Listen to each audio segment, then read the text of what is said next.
Well, that noise doesn't show up because I didn't hit the mic yet. Yeah. So he did a funny woo noise that he's not going to do again, that you don't get to hear because he decided to go too early. This is what I deal with people. Don't start me talking's back again. Da da da da da da da. Season 2. Doing a little East Coast swing. Ah.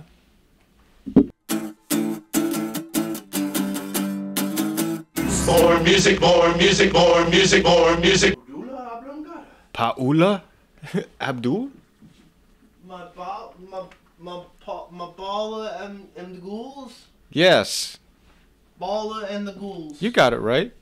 Balla and the Ghouls is a great band name. Balla and the Ghouls. Yeah. All right, Balla and the Ghouls. That's the band name. You want to know the real band name that I have stored in my head? What's that? I've always thought that this was a cool idea, and if I have a band, it's going to be the first thing that I propose. Is first there has to be like an introduction song. Yeah. Of why this is the name, because I think people will immediately think like, oh, you're copying a video game or something. The Sonic Attack. And the reason I like the Sonic Attack is because in like 2014 there were reports out of Cuba that diplomats had been attacked using sonic guns that caused them to have migraines and headaches and nosebleeds. Yeah, it wasn't all the fucking Quaaludes they were doing. No, of course not. But I think that's really fucking cool. And like, it basically cool. Disappeared. Like, they were like, no, that never happened. I don't really believe it never happened. Like, it seems like the kind of thing that, like, could happen. You know? There's all sorts of Sonic shit out in the world they do. They've got those big... What? Hedgehogs.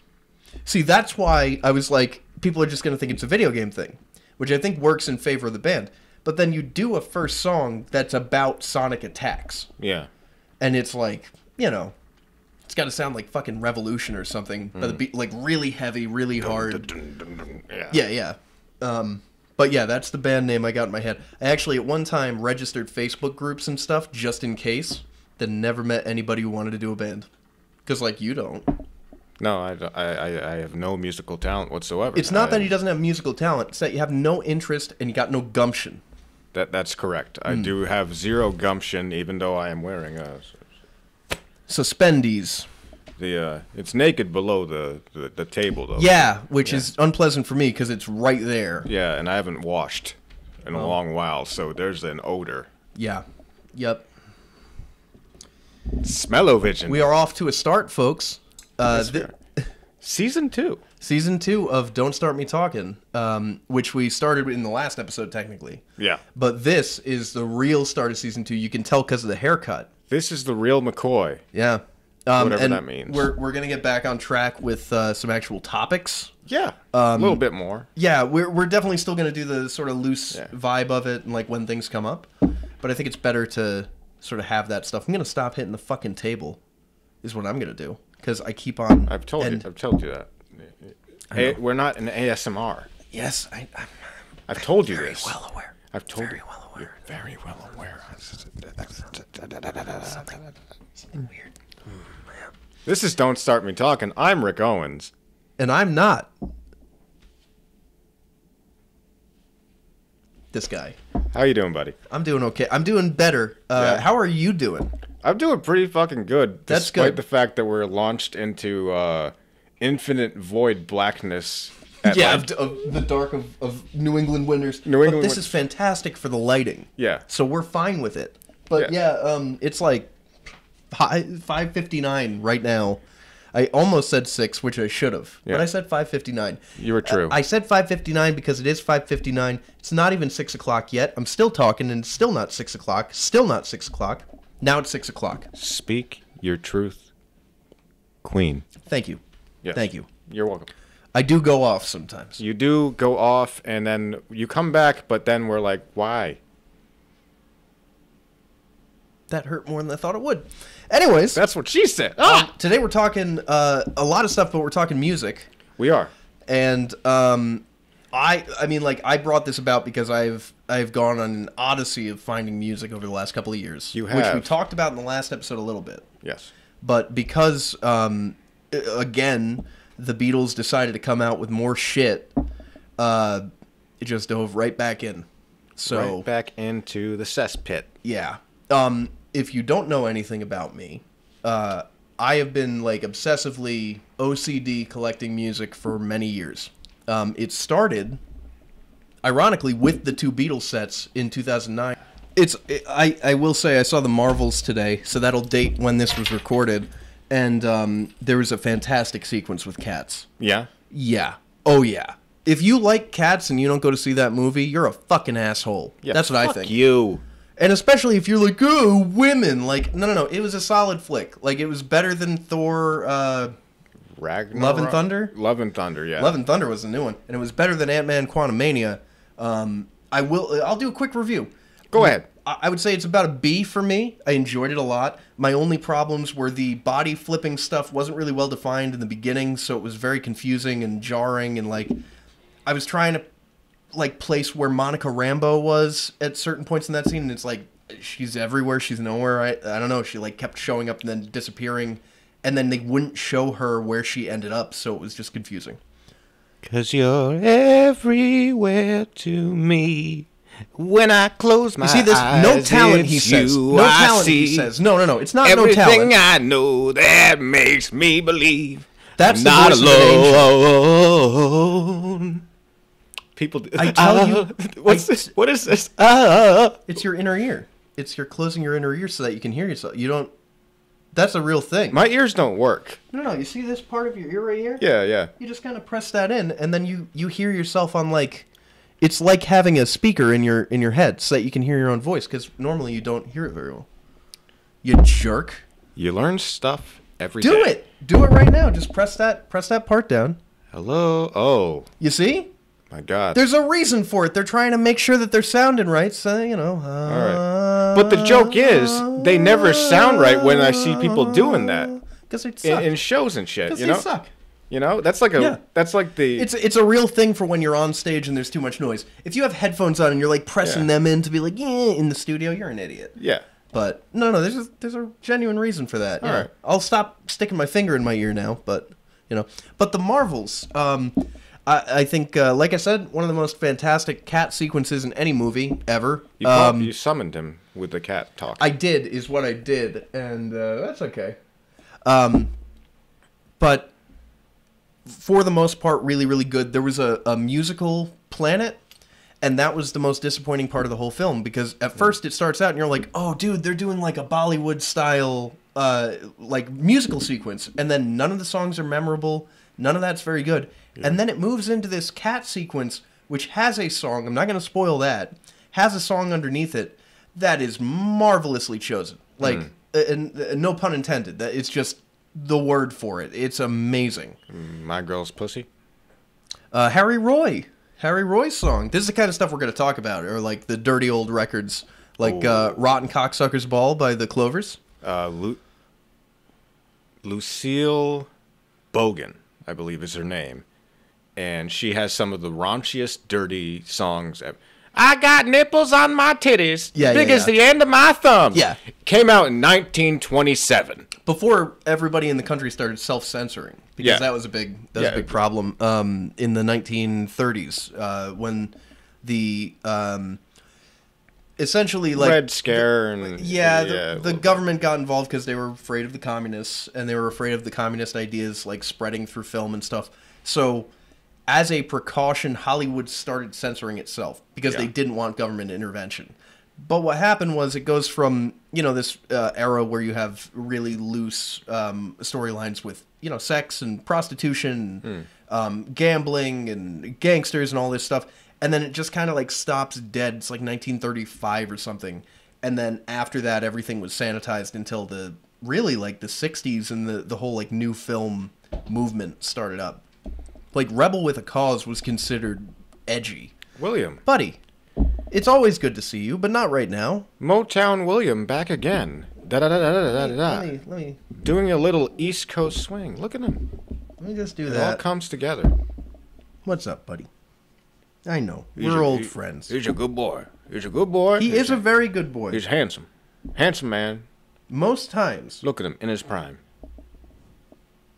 How do, friend? Sniffing the microphone? Oh, rubbed it against. He likes you guys. See that? See that? See that? He's spreading his scent all over. It is frustrating. It's frustrating.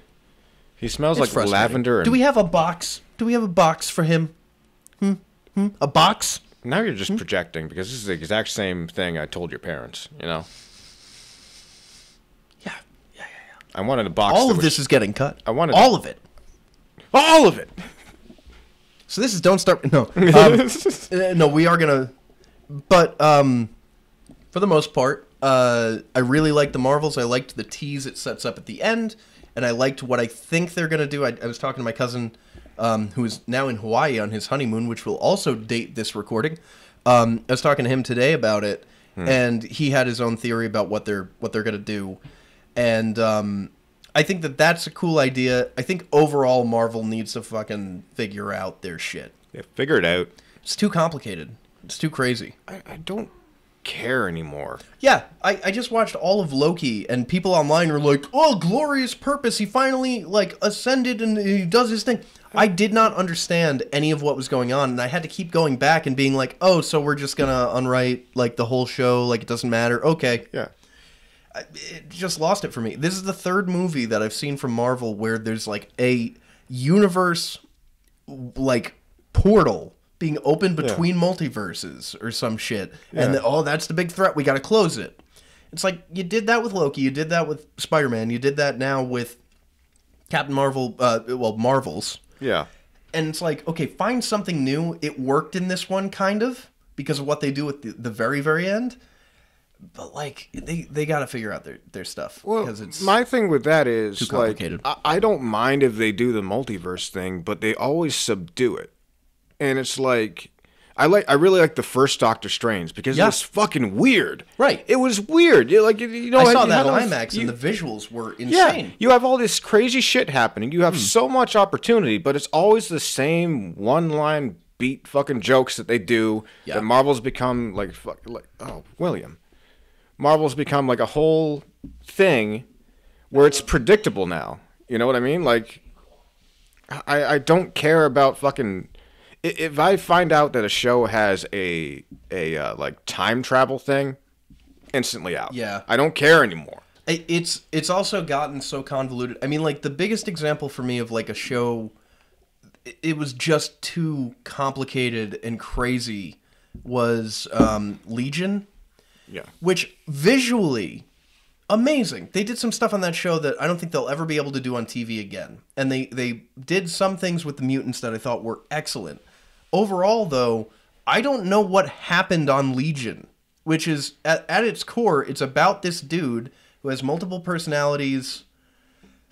I don't even know. At the end of that show, I don't even know what he is. I know he's Professor X's son, and his personalities have different powers or something, and he's super dangerous, so they're trying to contain him, and they can't. And then it all just goes crazy. I don't know what the through line of these shows is anymore.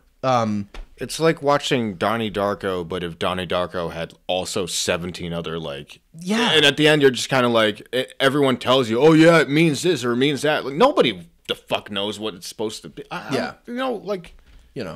anyway, that's, the state of cinema right now is that there are movies that come out that are Killers of the Flower Moon, and there are movies that come out that are the Marvels. And that's kind of it. There's no middle ground of There's no new ideas, really. It's all kind of and that's hacky to say now. No, it is, because it's just generally but there's never been new ideas. But then it's but they're just repackaging the same movie. Yeah. It was cool when they were taking we haven't done this kind of a book as a movie. Yeah. But we've done every book. We've done every movie. I mean, you watch something like Everything Everywhere All at Once, and it's just yeah, what is that? That's new. That's original. It's also it's got elements of The Matrix. It's got elements of this. It's got elements of that. But it does so in a way that's entertaining. There's nothing new under the sun. I get that. Yeah. But what I'm saying is the main part of these stories, a good 50 or 60%, is just taken from something else. Yeah. And like you said, with the movie Everything Everywhere All at Once, you can do that well, but just make a good fucking movie. Yeah. You have all the money in the world. Right, and the thing about that movie too was its through line, its emotional through line, is extremely similar to something like Turning Red. Turning Red is about a girl who turns into a red panda, and it's like an allegory for her coming into her own, having a period, and like becoming a woman, and then like also being under the crushing weight of the expectations of like her mom. And as, you know, an Asian girl in Canada, like, what that's like. And very, very similar to the through line of Everything Everywhere All at Once. I loved both of those movies. They did a great job with that emotional story. And then they built on top of that something unique in both cases. I didn't expect where Turning Red was going to go. Certainly couldn't have anticipated, like... Have you seen Everything Everywhere All at Once? I haven't. Okay, so there's a bunch of sequences that are just insane. But I never thought that I'd be sitting in a theater watching two rocks have a conversation in subtitles and be like crying. So that was, you know, and then there's stuff like The Whale, and there's, you know, there are original things still happening. Of course. But they're buried. And like the reason I went to see The Marvels is because it bombed. It bombed hard. And like I just saw it. It didn't deserve to bomb. It's a good movie. It's better than what they just put out for Thor and Ant-Man, who are more bankable stars and heroes. And Brie Larson was great in the movie. I liked Iman Vellani. The whole movie, I kept trying to place the villain. And then at the very end, I'm like, okay, now it's going to tell me. And it came up on the screen, and her name is Zawa, and I have no idea who she is. No idea. If I look up and look on the computer, I could probably find out, but I'm just like, it bugged me the whole movie. Because I know that face, and I was like... Zawa, who are you? We're going to find out. We're going to find out. We're going to find out for you. See that? See that? We're going to get to the music discussion. Look at that. Like and subscribe, this is the please. Technology we can use when Willie is not stepping all over it. Look at this. And if all that was cut out, just know that a cat interrupted this stream twice to walk all over the records we're going to talk about. Thrice. Well, yeah. And there he is down there. He knows. He knows. Okay. Zawe Ashton. And Zawe Ashton is... She was in Velvet Buzzsaw, which I saw. That's it. The whole movie. Good for her. I knew her from something. She was in Sherlock. Okay. She was in Misfits. And Handmaid's Tale. That's it. She's Una in The Handmaid's Tale. That's what I know her from. I stopped watching that. I used to watch that with a former friend of yours, and we would text about it. Yeah. And it got to a point where I literally texted her, like, I'm not watching this anymore. This is terrible. I'm like, it's... To me, that, like, if this is your thing. So my thing with entertainment, I watch mainly comedies. Yes. And stuff of that nature. I don't do a lot of dramas, but, like, when I do, I'll throw it on there. But... To me, Handmaid's Tale was like misery porn the whole fucking time. I would have been fine with Handmaid's Tale if they didn't give her like 4 opportunities to leave and she didn't take any of them until she was basically like in a position where she could not go back. Like she had other people with her. And then she gets out and then immediately like goes and kills the guy and like all this crazy shit that like she didn't need to do. And she just ends up making everything worse. And like... I hate the government of Gilead in that show. I think that all that shit is crazy. But, like, they made Elizabeth Moss. Is that her name?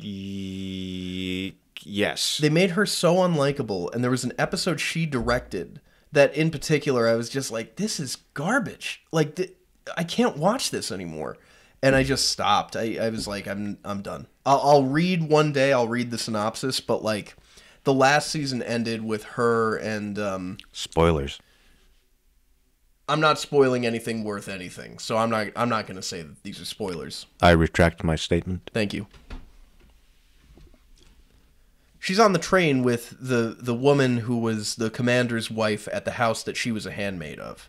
And there's a baby that Serena Joy has, and there's also the baby that Offred was going to have for them.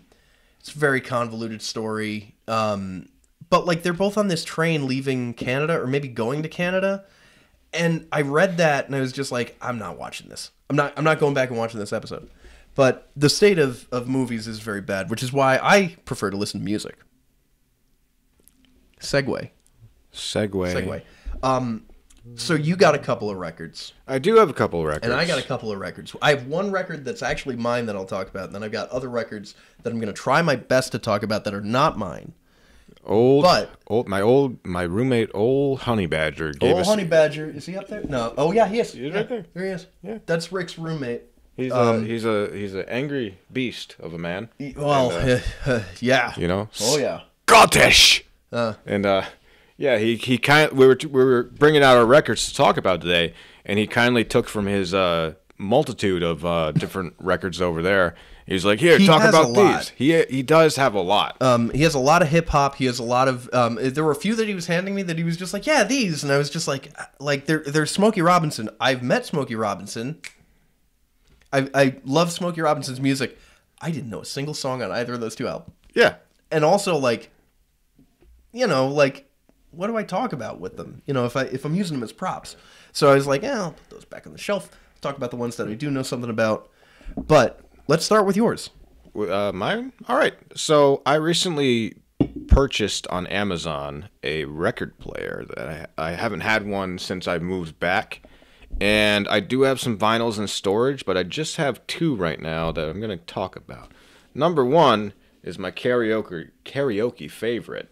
It's good old Marty Robbins, Gunfighter Ballads and Trail Songs.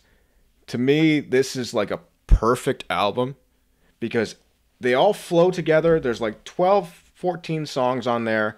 They all flow together, and they're all amazing. Big Iron is on there from, Fallout. Cool Water, which Tim Nelson... Blake sings in the beginning of... Is it A Brother Where Art Thou? No.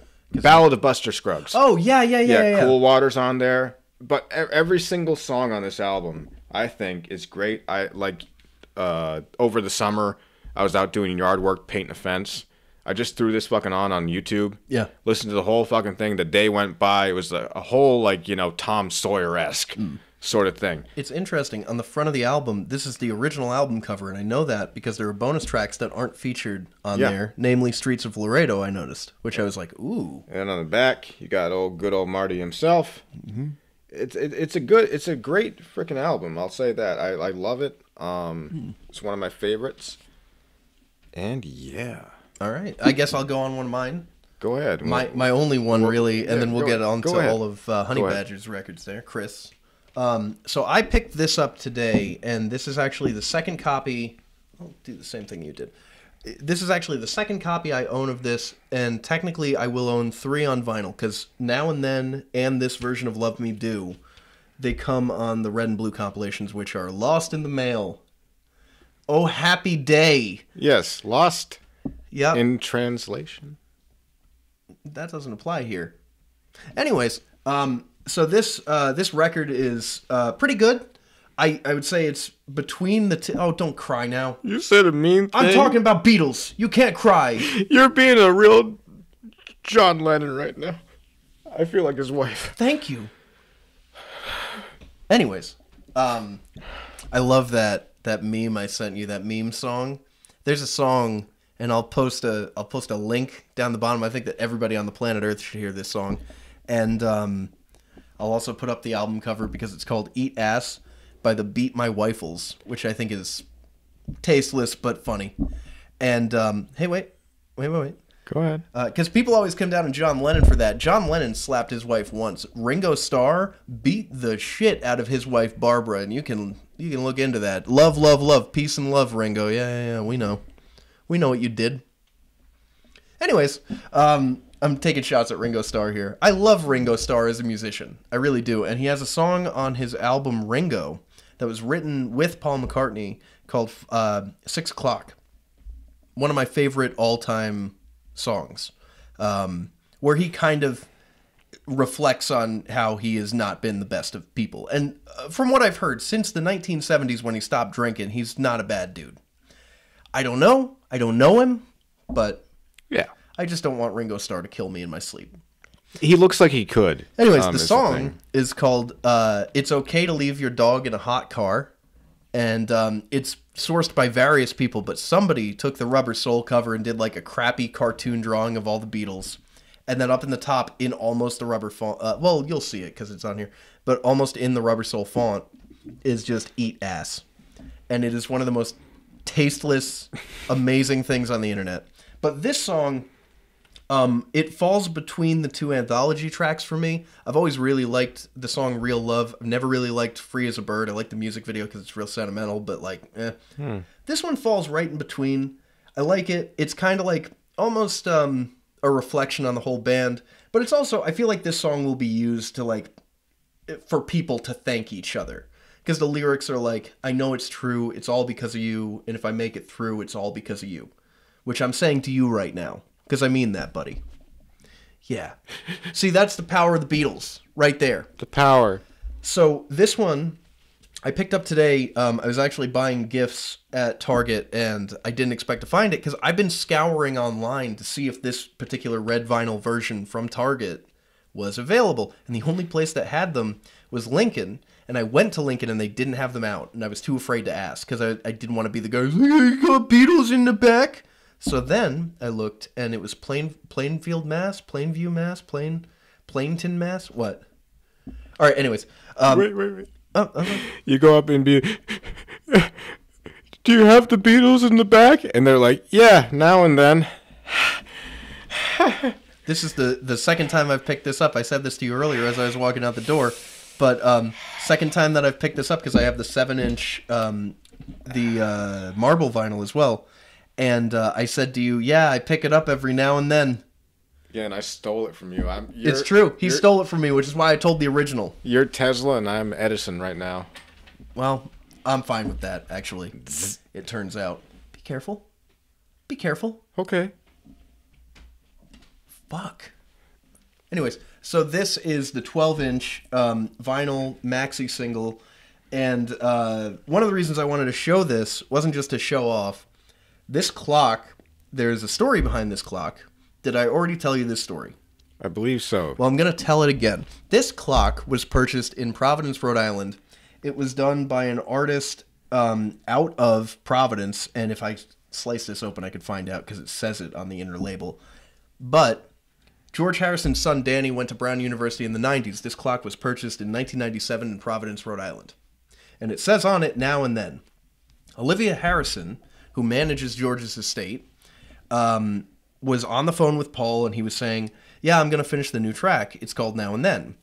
And they had been working on it in 1995, and she literally had this by the phone and saw it and went like, holy shit. So then she sent the clock to them to take photos of it. So it's funny, it's credited, it's like clock artwork, original clock artwork by this guy, and his name will be right on the screen. Because I have another one that's open that I can get the info from. And then it says like photography by this guy. I don't know what to do with my hands. So there's like a little Providence thing going along with this. And then the cover, people, hate it. Yeah, because it looks like hotel blinds. Yeah, I get that it was some new age artist, and they were very, oh, we got to have this guy. He's got an art exhibit that might be called Now and Then or something too. So it's like, But when you put this next to the covers of the Red and Blue albums, which is what this is really here to promote, they reissued the Red and the Blue compilation albums. It's the photo from Please Please Me and the photo from Get Back that they didn't get to use until 2 years ago when they put out the Let It Be set and they gave you that big version of Get Back. Well, they gave me, I should say, because I got it. He got it. He's seen everything.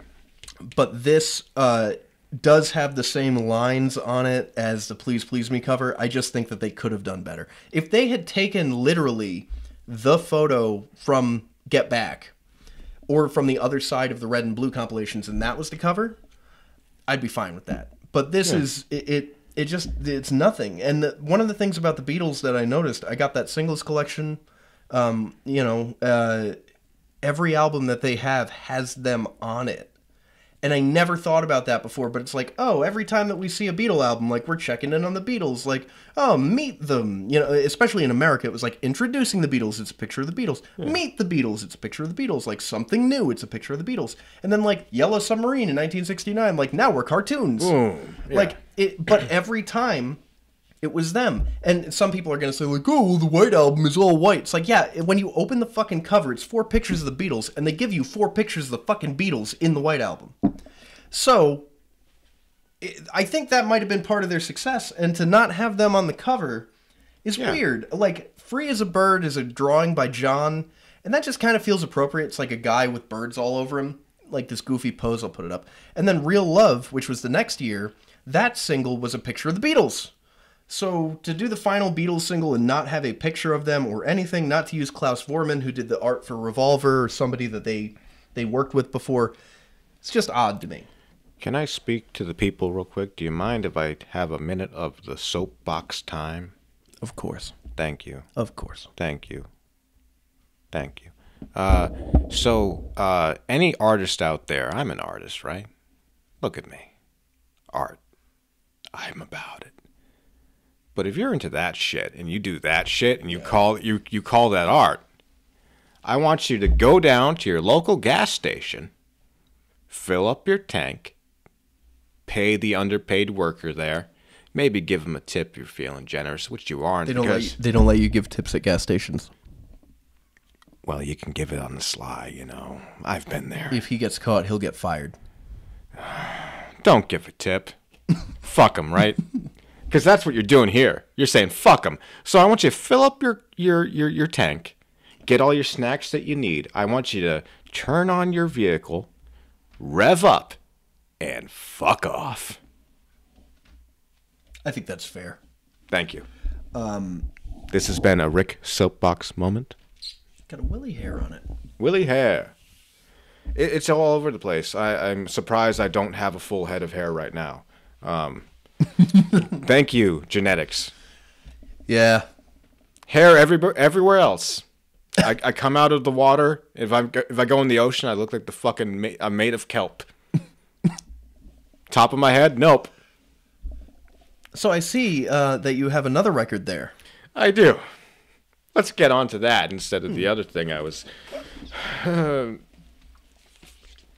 So, my second album is my favorite band of all time. It is the Pogues. Shane MacGowan there. Thank you for holding it. It's If I Should Fall From Grace with God.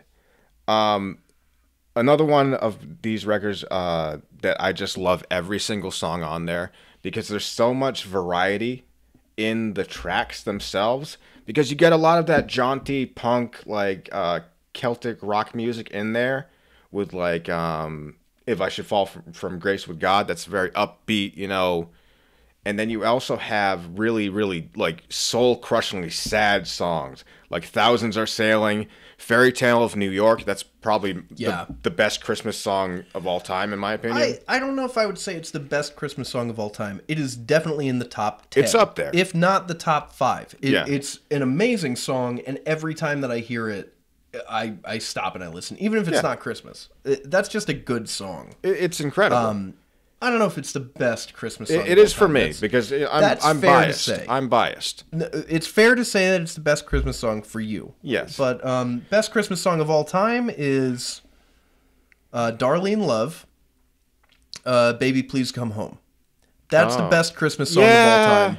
Yeah, I can see that. Yeah. Sorry. I'm sorry to disappoint, but as everybody out there knows...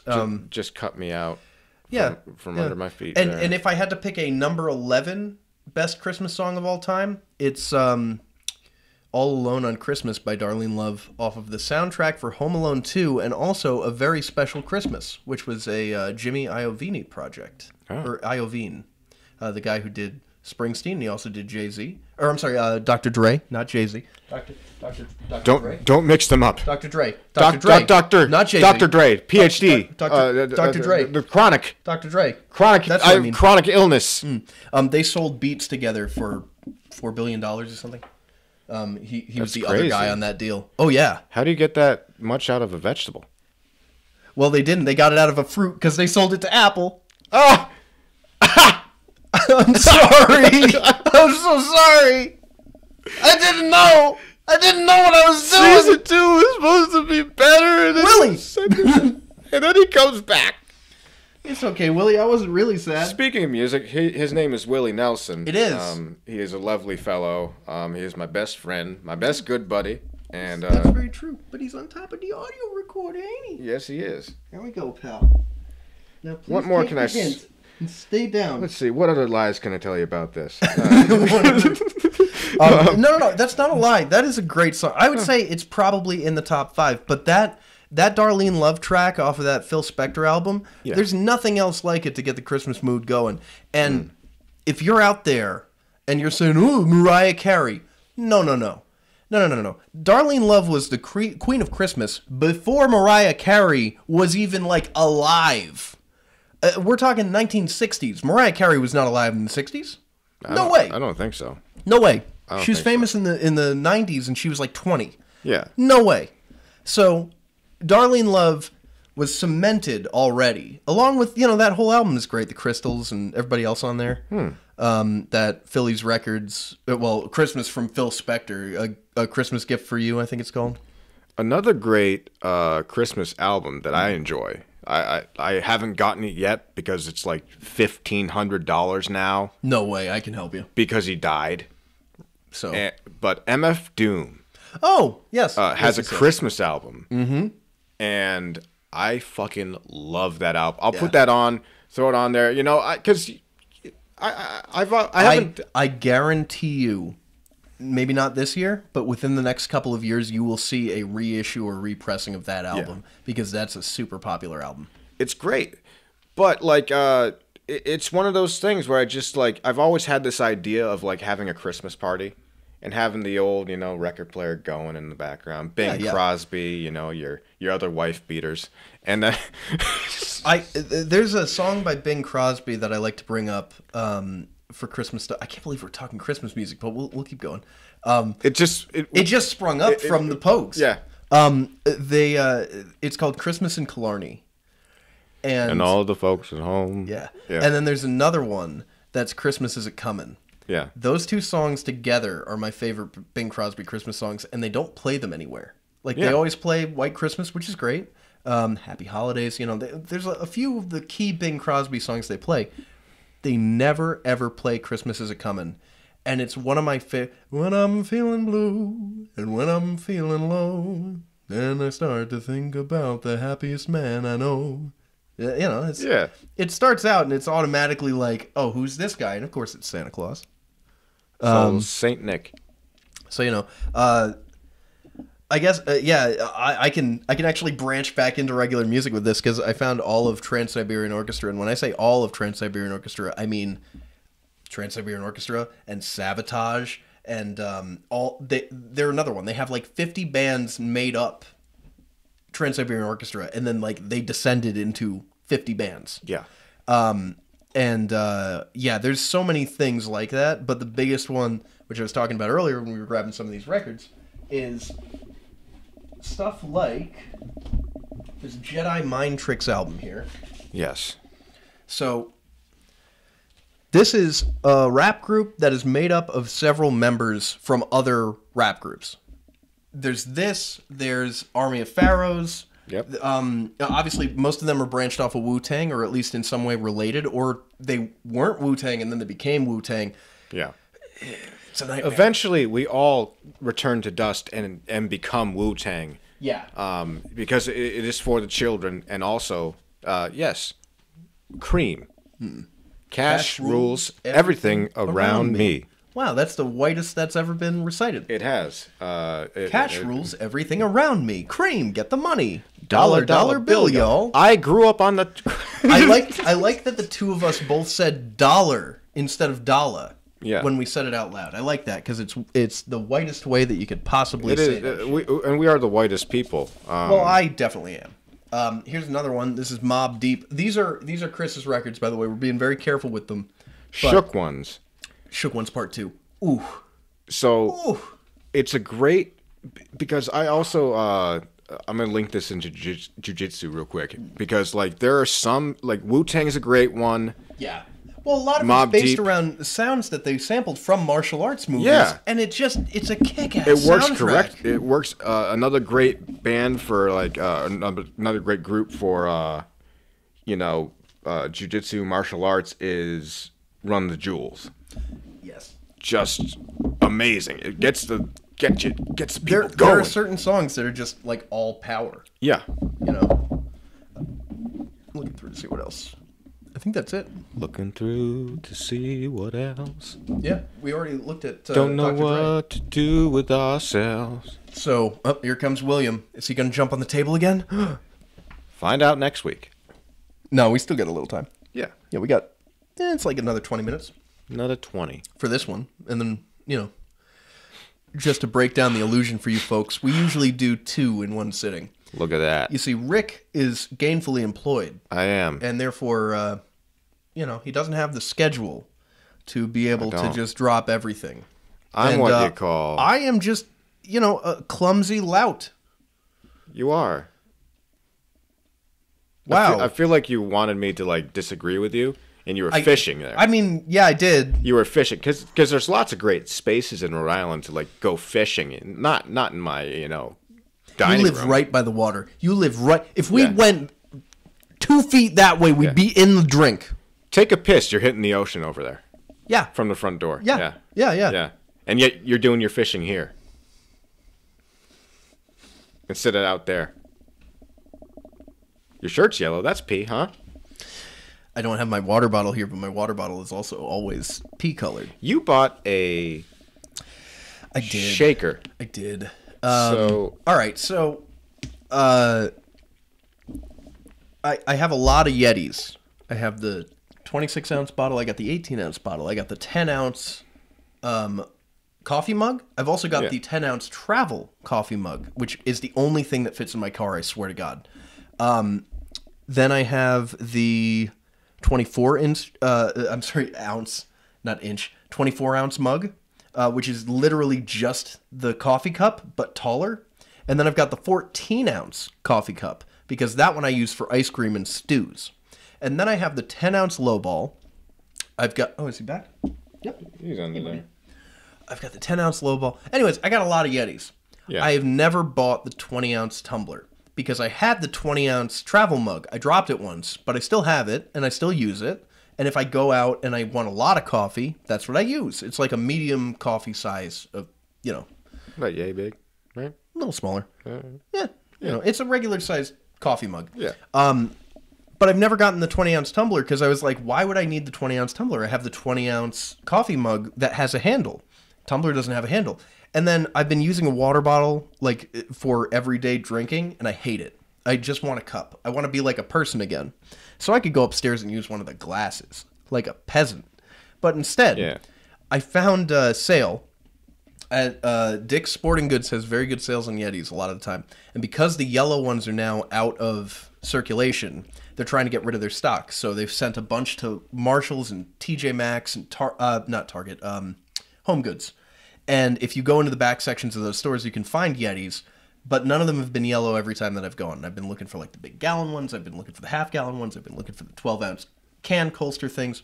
So finally they had the tall boy 12-ounce can Colster, and they've made a shaker lid for the 20-ounce tumbler. The shaker lid turns it into a shaker for like alcoholic drinks. Now, I'm not a drinker, but I like to entertain. But now you're gonna be. Thanks, Yeti. I mean, that's definitely a possibility too. But more likely, it'll just sit with my other Yetis until I have like my own place again, and then I have all that stuff ready to go. Like if somebody comes ready to go. Yeah, of course. You see, he doesn't understand. He doesn't understand. You just named off like 30 different things that you have, and you're like, they're just ready to go. I use all of them. Like, oh man, I have the 10-ounce wine glass. I know you do, but you said ready to go for when people come over. Like they're going to be like, oh man, I wish I could harvest this kidney right now. I wish there was something I could put it into, like a receptacle of some sort with ice. And you're like, my time has come. I don't have the ice bucket. That's ridiculous. It's over $200 for that ice bucket. How much have you spent collectively on Yeti, do you think? I mean... Let's get depressed real quick. 'Tis the season, am I right? I will go through. I'll do a favor for the audience. I'm gonna put a number on the screen of how much I've spent on Yetis to the best of my recollection, because a couple of them I got in stores I don't really remember, but I did buy them all on credit, and I keep meticulous books. So I'm gonna go through. I'm gonna workshop it. I'm gonna figure out. Yeah. I had to buy an extra cap at one point that was like $20. I had to buy straws, which were like $20. A straw. It's $20. Yeah, because they have to be the right size, Rick. Otherwise, what's only in America. So before you...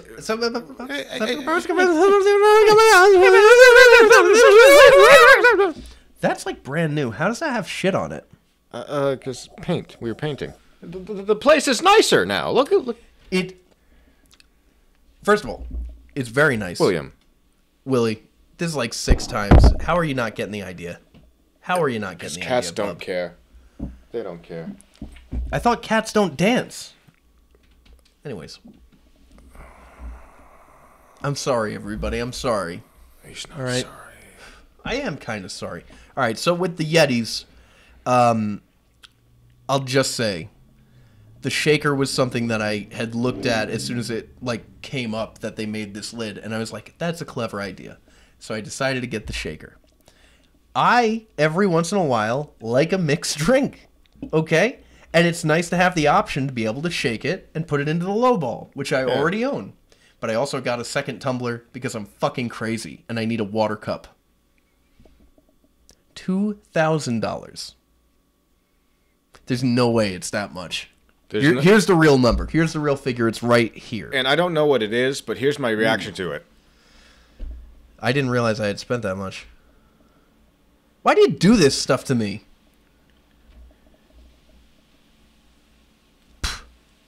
Anyways.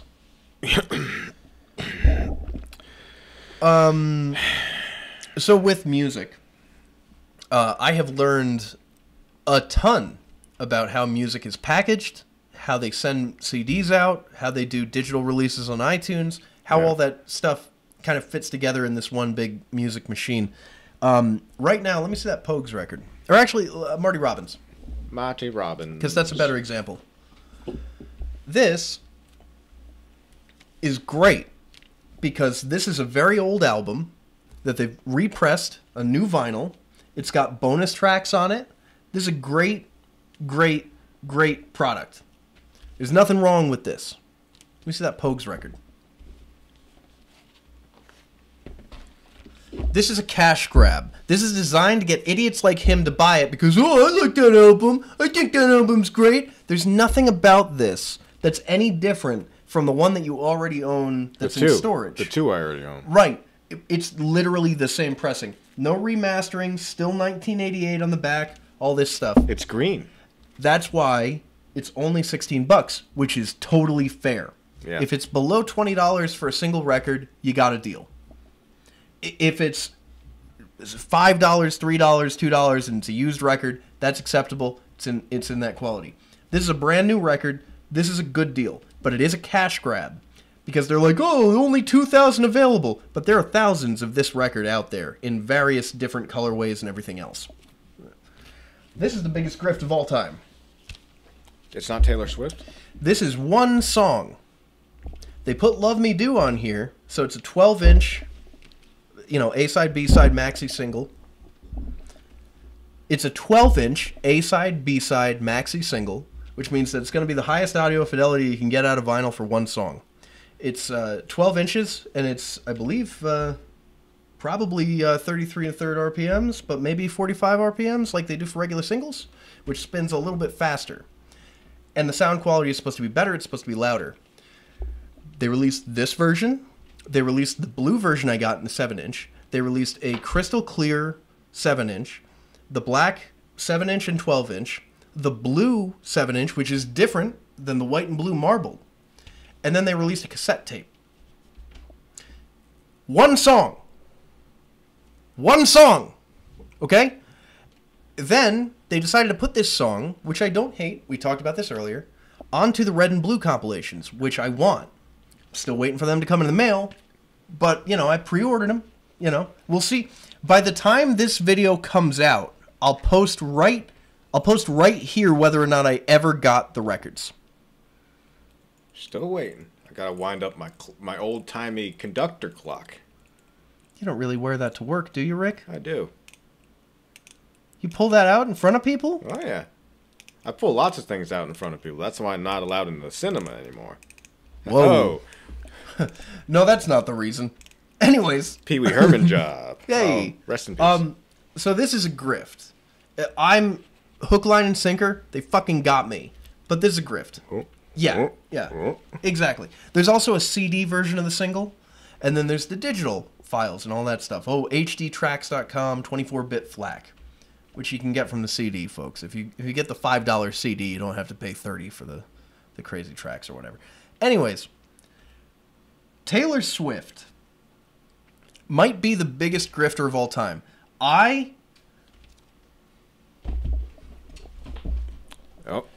love the music of Taylor Swift.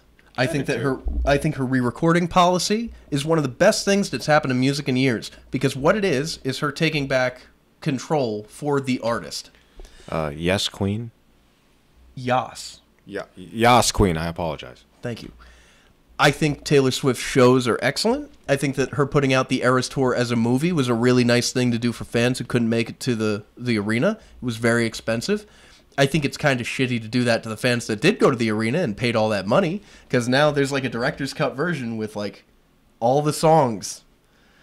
So, you know, that's kind of shitty to do. But I noticed this when Taylor Swift released Midnights. Midnights was her last album before 1989 Taylor's version came out. And I believe that's the way it went, because the last reissue album came out before Midnights, I think. Not totally sure. I think maybe Speak Now came out after Midnights. But I went to Target today. Okay, I found that. There are 4 different versions of Taylor Swift CD. There is the classic, the deluxe, the sunrise yellow. Oh, no, there's more. The aquamarine green. There's one that's like rose red or rose pink or something like that.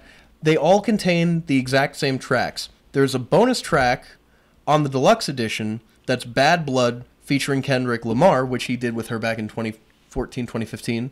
And there's a vinyl at Target with another bonus track. I actually have this vinyl, the Tangerine edition, which contains Sweeter Than Fiction, Taylor's version. That was a song from a movie soundtrack released as a single back, you know, at the same time. So then, 3 days later, she announces Taylor's version, 1989 Taylor's version, TS Deluxe Plus. And there's another bonus track, one of the From the Vault tracks that comes on the regular album, Slut, acoustic. Yeah. So here's the thing. You're telling your fans, who are largely going to be young ladies, either people who are up to about 25, there's definitely the crowd of people my age, a little bit older than me, millennials who grew up with Taylor Swift and are the same age, who are just fans. Oh my God. But you're telling these people to go out and buy the same album 6 times. For what? Midnights was the most egregious, because it was like, you have to buy 4 copies of the album to make up this fucking clock on the back. That's what it is. There are 4 different vinyl colors, like pressed on different colored vinyls. And one of them is like, oh, it's like, you know, 1, 2, 3, and then 4, 5, 6, and then 7, 8, 9, like 10, 11, 12. And it's just like, you have to get 4 of the records, and then you have to buy this fucking clock thing for the middle. And it's a clock. That's like, okay, let's say they're $20 an album minimum. Lowball. They're usually 22 and maybe even a little more for some of these variants, right? Yeah. $80 plus whatever the clock is, so maybe like $100, and then you don't even get all the tracks, because that's not the Lavender edition, that's not the Till Dark edition, or the After Hours edition. No. It's not the 3 a.m. iTunes edition, so you don't get all the fucking tracks. You get the same base version of the album, and I think it's a double album, so it's probably $40 per album. What? How does one get away with that? How do I get in on this grift? Because that is unbelievable to me. I'm in the store today. I have all of these images. You know how much the images cost of these album covers? It costs nothing. Big old goose egg. Big old goose egg. So, on my iPod, on my iPad, I have everything. I have all this stuff. It's all, the first part of it, up to track 13, original album art. That's how I like it. Then I got the deluxe tracks on their own thing. I got the From the Vault tracks on their own thing. I can listen to those separately. Breaks it up so that I'm not listening to 26 songs of Taylor Swift. I'm listening to 13 or 6 or 3. Easier that way for me. Just the way that I have everything structured in the iTunes. I don't understand. It pisses me off to no end, as you can tell. I can. And the Pogues thing that I was like, this is a grift. It is. You've bought that album 3 times?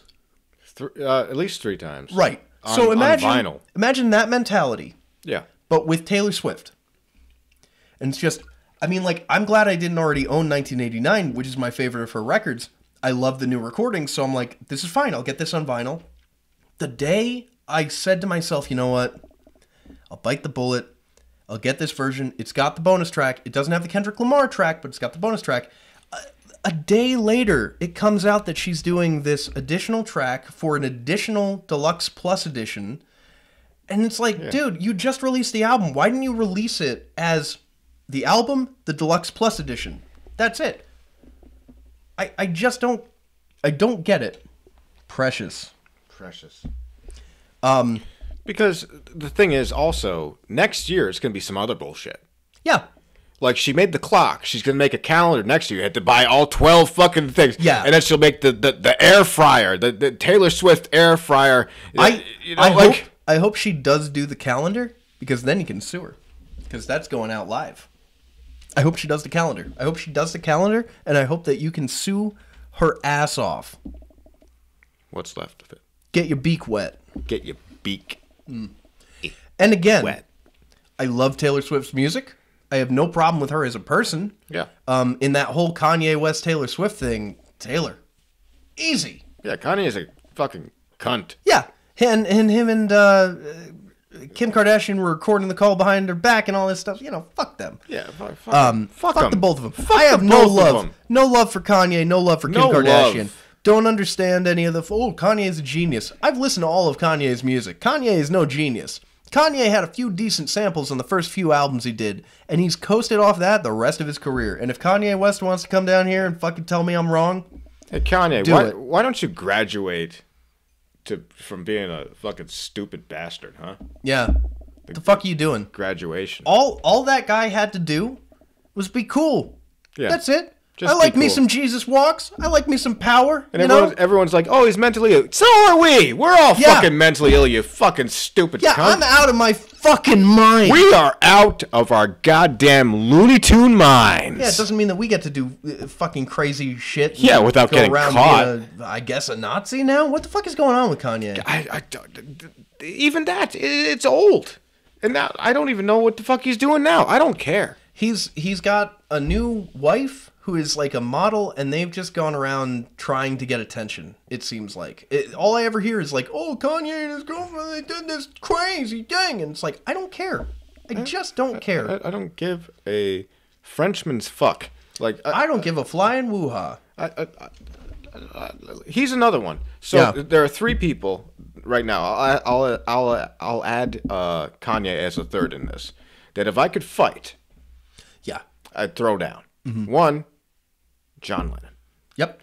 2, well, not for me. No, that's for me. If I ever, I'm gonna go off on a little thing before you get to number 2. If I had the opportunity to go back in time and save John Lennon's life, I'd fucking do it. I could take Mark David Chapman, that pussy. You kidding? That fucking pudgy bitch. You know what he did? He got him. No. He got him to sign a record. Yeah. And then John and Yoko left. And when they came back, he shot them then like a coward. And then he stood there. He didn't do it. He just waited to be arrested. Just waited. And it's like, why'd you do this? And he's like, well, I love The Catcher in the Rye.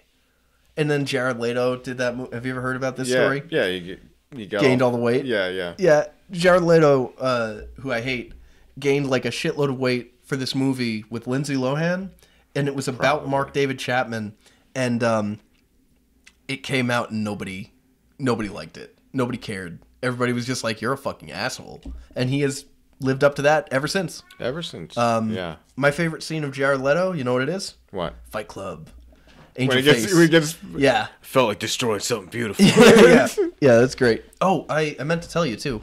I got Casino and I got Goodfellas 4K, and I watched Goodfellas for the first time in years. Ooh. And then I watched Raging Bull, and before that I watched Casino, and that was one hell of a triple feature. Very long, worth it. Yeah. Casino, maybe the most brutal of those three movies. It definitely is. Yeah. Raging Bull is just like a weird emotional through line of that movie of just rage and violence. And it's like nothing else I've ever seen out of a boxing movie, because mostly it's like, that shit stays in the ring, and like, Rocky's not fighting guys out of the ring. Yeah. It's always just what's in the ring.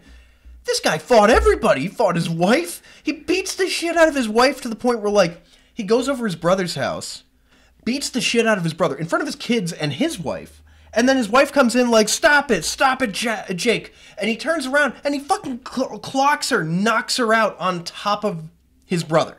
Yeah. And then he, like, leaves, and there's this shot of the two kids, and you're just like, holy shit, this dude's a fucking animal. And he wrote this book, and he was at the premiere, and he was alive until, like, 2020. How do you survive with that much rage? So 4 people, I would fight that guy. Jake LaMotta? I'd fight Jake LaMotta. I'd fight John Lennon. This might be because I... What about John Lennon? I want to go into that, because we got a couple of minutes, then we got to wrap up. I just think he's a cunt.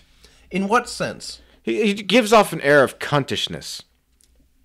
That's just a thing you say. What do you mean? Like, what's the... think about this for a minute. Like, what's the thing about John... Like, is it Imagine? Because that's real early in his solo career. No. It's more of just, like... I feel like if you walked in and you talked to him, it would be more of, like, him waiting to talk. You know what I mean?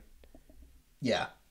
Like, there's a like... It's some sort of feeling I get from John Lennon. I don't think I'm the only one here, either. Well, you're the only one here. Yeah, here. Yeah. But not the collective here of our audience. The collective here. Yeah. I'm using the royal here. I definitely think my opinion of Lennon is that, and I'm not trying to defend, because he did slap his wife. Like, that's not cool. He also almost deafened Sean Lennon, which is also not cool, when he was like a child.